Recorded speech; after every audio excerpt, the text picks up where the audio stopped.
네, 안녕하세요. 전쌤입니다. 자, 우리 지난 시간까지는 열량을 내는 영양소, 탄수화물, 단백질, 지방에 대해서 공부를 했는데, 자, 오늘부터는 이제 미량 영양소, 비타민과 미네랄에 대해서 공부를 좀 해보도록 하겠습니다. 자, 오늘은 비타민에 대해서 이제 간단하게 소개를 하고 다음 시간부터는 이제 하나하나 살펴볼 건데요.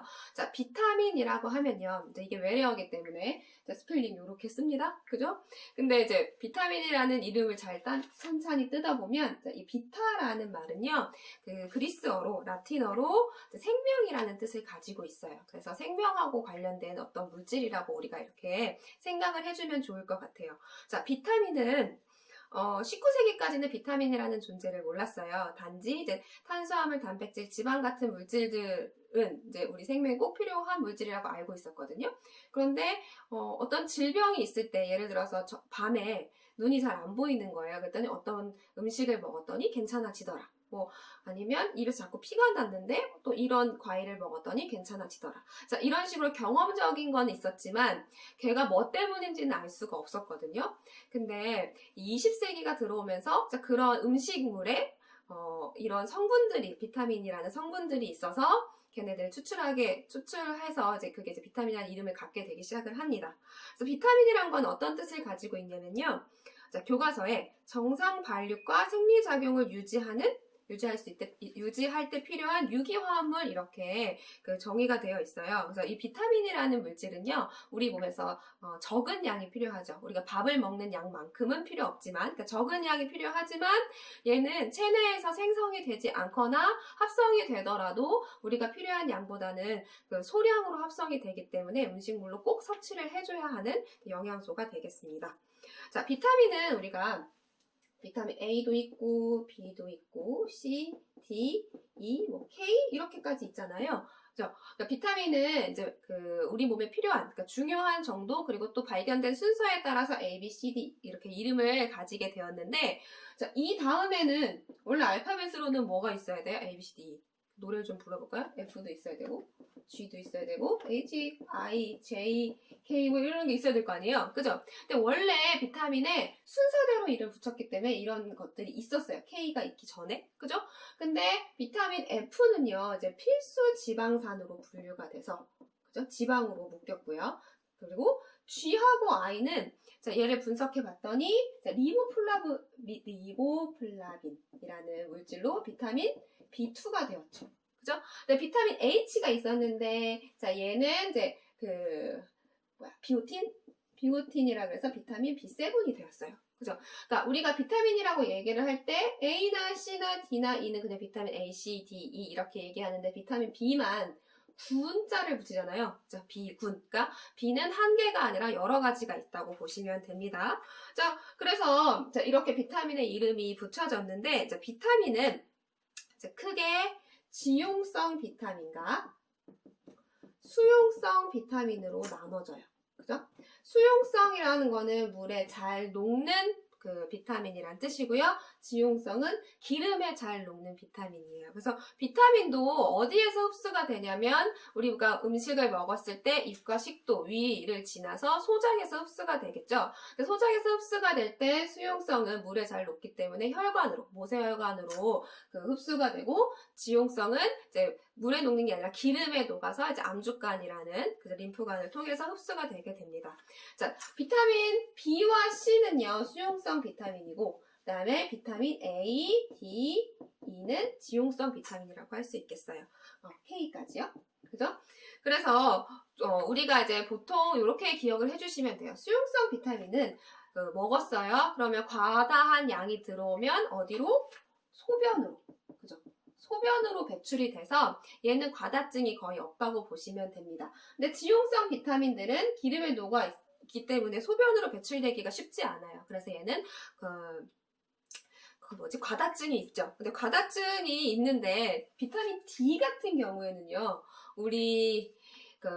우리가 항상 자외선 차단제를 바르고 특히 지금과 같이 코로나 시대에는 야외 활동을 많이 줄이잖아요. 그래서 비타민 D 합성이 잘 되지 않기 때문에 얘는 권장량보다 훨씬 더 많은 양을 먹어줘야 된다고 합니다. 그런데 이제 비타민 A의 과다증이 좀 문제가 되죠. 비타민 A는요, 나중에 이제 하나하나 차근차근 얘기할 때도 하겠지만 비타민 A는 과다증이 심해서 너무 고용량을 먹으면 사망에 이르기도 한다고 해요. 그래서 그 비타민들은 우선 결핍증이 있고요. 그죠? 그리고 이제 과다증이 있다고 보시면 됩니다. 모자르면 병이 생기고 많이 먹어도 병이 생기는데 이제 과다증은 진짜 많이 먹어야 생겨요. 그래서 이제 크게 염려할 것은 없겠다. 그리고 주의해야 될 물질은 제가 나중에 정리를 해서 알려드리도록 하겠습니다. 그래서 이제 지용성 비타민 같은 경우에는 이제 간으로 가고요. 수용성 비타민 같은 경우에는 신장으로 간다고 보시면 돼요. 그러니까 우리가 교과서에서 배울 때는 모두 소장에 흡수된 영양소들이 간을 먼저 거쳐간다 이렇게 배우거든요. 근데 100%의 혈관이 모두 간으로 가는 것은 아니기 때문에 물에 녹아있기 때문에 신장을 거쳐서 가는 경우가 많아요. 그래서 수용성 비타민을 많이 먹으면 이제 신장에 무리가 갈 수는 있는데 이제 어떤 비타민인지에 따라서 조금씩 달라지겠죠. 자, 그렇게 정리해 주시면 될 것 같고, 자, 비타민에 대해서 다시 좀 정리를 해보도록 합시다. 자, 비타민은 어떤 비타민을 먹어야 할까요? 자, 비타민은 반드시 음식으로 섭취하는 게 굉장히 좋습니다. 자, 음식으로 섭취한다라는 건요, 사람이 먹는 재료라는 뜻이겠지요. 그래서 비타민 어떤 걸 먹어야 될까 고민이 많으실 텐데 우선은 이제 음식으로 섭취하는 게 가장 흡수가 좋아요. 그죠? 왜냐하면 비타민이라는 성분이 우리가 이제 공부를 할 때 어떤 특정한 화합물질, 유기화합물질을 얘기를 하는데 이제 그거 혼자서만 작용을 하는 게 아니라 조효소라는 것들이 필요하거든요. 그래서 음식에는 어떤 비타민이 많이 들어있다 그렇게 얘기하면 그 비타민이 잘 흡수가 되도록 도와주는 효소들도 많이 들어있고, 그죠? 그리고 그 비타민이 활성화가 되기 위해서 필요한 효소들도 많이 들어있기 때문에 음식으로 섭취를 해주는 게 체내 흡수율을 높여주는 데 도움이 됩니다. 자, 그러면 근데 이제 뭐가 문제가 되냐면요. 음식에 비타민이 많이 없어요. 식재료에 비타민이 없는 경우가 많아요. 특히 이제 모든 자연에서 나오는 재료 우리가 다 먹을 수 없고 이제 마트에 가거나 시장에 가서 재료를 사서 요리를 해서 먹잖아요. 근데 그 재료 자체의 비타민 함량이 예전하고는 다르게 많이 떨어져 있어요. 왜냐하면 지금과 같은 농사 기법으로는 농약도 많이 치고요. 그리고 이제 하우스 같은 데서 재배를 많이 하기 때문에 햇빛을 다이렉트로 받지 못하고, 그러니까 얘네 시련이 없는 거예요. 식물들한테 시련이 없어서 체내에서 비타민이나 혹은 이제 다른 식물 내재 영양소들을 합성할 이유가 없어진 거죠. 그래서 이제 당분이나 이런 다른 영양소들은 더 풍부해졌지만 비타민과 식물 내재 영양소 같은 미량 영양소들은 좀 부족해진다고 합니다. 그리고 이제 토양의 상태도 문제가 되는데 이제 토양의 상태가 점점 이제 안 좋아지고 있죠. 토양 오염도 심해지지만 이제 농약을 많이 치고 그리고 이제 계속 같은 땅에서 농사를 짓기 때문에 지력이 약해진다는 표현을 쓰잖아요. 그래서 식물은 토양으로부터 영양분을 얻는데 그 영양분 자체가 많이 줄어들었다고 합니다. 그리고 또 우리의 조리 방법도 비타민을 지키는 데에는 조금 부족할 수 있는데요.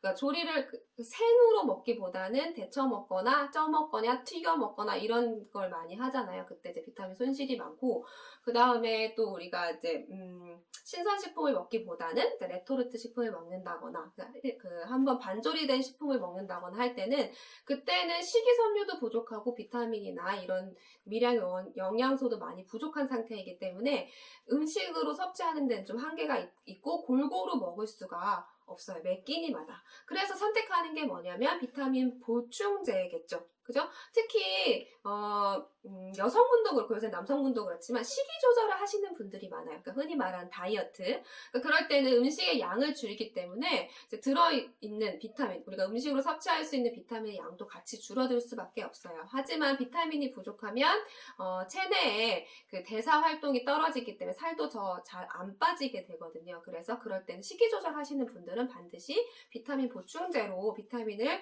섭취해 주시는 게 좋습니다. 그럼 어떤 비타민을 먹어야 될까요? 저는 여러 가지 선택의 기준이 있겠지만 저는 원료라고 생각을 해요. 어떤 사람들은 가격일 수 있고 또 어떤 사람들은 브랜드일 수도 있고 어떤 사람들은 누가 먹는데 라고 그게 선택의 기준이 될 수도 있지만 저 같은 경우에는 이제 원료가 되게 중요하다라고 생각을 합니다. 자, 똑같은 음식인데 햄 먹을래? 아니면 안심 먹을래? 이렇게 물어보면 저는 안심 먹을 것 같거든요. 그죠? 햄은 그냥 이제 요리하기 귀찮으니까 이렇게 먹는 거지 안심을 먹을 것 같아요. 그러니까 무슨 말씀이냐면 우리가 합성 비타민이다, 천연 비타민이다 이렇게 얘기를 하잖아요. 그러니까 우리가 보통 합성이라고 얘기를 하는 거는 재료가 기름이에요. 그죠? 기름으로 비타민에 있는 그 유기화합물의 그 화학식대로 합성을 해서 만든 거기 때문에 합성 비타민이라고 얘기를 하는데, 그러면 천연 비타민은 뭘까? 천연 비타민은요, 그러니까 일반 시중에 나와 있는 천연 비타민은 이 합성 비타민을 먹인 효소를 가지고 천연 비타민을 만든다고 합니다. 그죠? 그러면 천연자를 붙여서 나오잖아요. 근데 우리나라에서 또 이런 거 되게 깐깐하게 잘 보시거든요. 야, 합성 비타민 먹는데 걔가 왜 천연이야? 그러니까 천연자를 다 빼고 뭐라고 표현하냐면 자연 유래 비타민 이렇게 문구를 넣어서 요새는 이제 판매를 하고 있더라고요. 그러면 진짜 어떤 원료로 된 비타민을 먹어야 될까요? 아까 얘기한 것처럼 우리가 먹는 음식이 원료여야겠죠. 그죠? 제가 비타민 C를 먹고 싶어요. 비타민 C 하면 생각나는 게 뭐가 있을까요? 저는 이제 레몬이나 뭐 체리나 이런 과일류들이 좀 상큼한 시큼한 과일류 생각이 나거든요. 그걸로 만들어야죠. 그죠? 그걸로 만든 비타민을 저는 먹고 싶더라고요. 그죠? 그래서 어떤 원료로 만드는지 저는 좀 중요할 것 같아요. 자, 그럼 또 비타민 얘기를 할 때 권장량 있죠? 일일 권장량. 권장량은 도대체 의미하는 게 뭘까요? 자, 권장량은 영어로 약자로 RDA라고 하더라고요. 근데 심심하신 분들은 찾아보시면 좋겠어요. 자, 이 권장량은 뭐냐면 제가 이제 적어왔는데 이만큼 안 먹어주면 결핍돼서 병나요? 라는 양이래요. 그죠? 그러니까 좀 최소량 개념이라고 보시면 되죠. 최소량. 이만큼도 안 먹으면 병 걸려요. 그러면 반대로 내가 어디가 안 좋아요. 아니면 요새 좀 스트레스를 많이 받았더니 피곤해. 아침에 잘 못 일어나겠어. 그래서 권장량만큼 먹었어요. 자, 권장량만큼 먹으면 차도라고 해야 되나? 그러면 이제 아침에 번쩍 눈이 떠질까요? 아니요. 그죠? 그런 게 없는 거죠. 얘는 병 걸리지 않을 만큼의 양이니까. 그러면 이제 권장량 말고 또 뭐가 있냐면요. 용어가 조금 다른데 의학적 용량이라는 말이 있습니다. 자, 얘는 이제 약자로 ODA라고 하더라고요. 의학적 용량. 그러니까 피곤한데 먹어볼까 했을 때 먹어서 진짜 안 피곤한 아침에 눈이 잘 떠지는 양을 의학적 용량이라고 한대요. 그래서 얘는 일일 권장량의 3배에서 10배 정도, 그러니까 그 영양소마다 다르지만 비타민마다 다르지만 3배에서 10배 정도 아니면 심지어는 100배 정도 그 양이 되는 영양소도 있다고 합니다. 그래서 내가 어떤 비타민을 먹어야 돼요? 그러니까 약사한테 물어보면 참 좋겠죠. 의사한테 물어봐서 잘 가르쳐주면 참 좋겠죠. 근데 내 몸 상태는 내가 가장 잘 알기 때문에 내가 좀 피곤한 것 같아. 그럼 어떤 비타민이 필요하지? 그러면 그 비타민을 권장량보다 조금 2~3배 정도 많은 양을 드시면 그 의학적 용량, 그 효능감을 느낄 수가 있겠죠. 그리고 또 비타민은 함량이라는 게 있잖아요. 우리 비타민 보충제를 보면 뒤에 함량이 써있어요. 뭐 몇 미리그램이라고 써있을 수도 있고, 뭐 UI 이렇게 써있을 수도 있고. 근데 비타민은요, 함량보다 중요한 게 뭐냐면 체내 흡수율입니다. 자, 내가 함량이 예를 들어서 1000짜리를 먹었어요. 근데 1000이 다 흡수가 되면 얼마나 좋겠어요. 그런데 체내 흡수율이 20%밖에 안 돼. 그러면 이 100만 흡수가 되고 나머지 800은 버려지는 거잖아요. 근데 내가 함량이 200짜리를 먹었어요. 그죠? 근데 80%가 흡수가 된대요. 체내 흡수율이 80%래요. 그러면 얘는 160을 먹고 나머지 40이 버려지는 거잖아요. 그래서 얼마나 내 몸속에 들어오는지, 그리고 또 얼마나 내가 밖으로 배출해야 되는지. 왜냐하면 배설되는 과정도 그냥 일어나는 것들이 아니라 우리가 에너지를 쓰는 과정이기 때문에 이 체내 흡수율이 굉장히 중요하다고 합니다. 그래서 체내 흡수율 얘기를 할 때 또 뭐가 얘기가 돼요? 원료가 중요하게 되겠죠. 그죠? 석유라는 물질은요, 우리가 2차 세계대전 이후, 처칠이 부위할 때, 그죠? 그때 이후로 발견이 돼서 사용한 지 한 70년 정도밖에 안 돼서요, 석유가 몸에 들어오면요, 얘가 판단을 잘 못해요. 근데, 체리, 레몬, 이런 것들이 들어오면 그동안 계속 먹어왔던 음식이기 때문에, 얘는 내가 뭔지 알아. 그러니까 쏙쏙 들여가는 거죠. 그 흡수율이 높아요. 그죠? 그래서 이제 음식으로 비타민을 섭취하라고 얘기를 하는 게 그런 이유겠죠. 그리고 또 언제 먹으면 좋냐면요. 비타민 보충제를 먹을 때도 식사를 할 때 먹는 게 가장 좋다고 합니다. 그리고 하루에 이제 뭐 권장량이라던가 내가 원하는 용량이 있을 때는 그걸 한 번에 다 먹기보다는 하루에 2번이나 3번에 나눠서 먹어줘야 이제 효율적으로 우리 몸에 잘 돌아가게 되겠죠. 그죠? 그래서 이런 식으로 비타민을 어떻게 먹어야 되는지, 그리고 어떤 비타민을 선택해야 되는지, 비타민이 뭔지에 대해서 좀 알아봤는데요. 다음 시간부터는 이제 A부터 찬찬히 정리해 보도록 하겠습니다.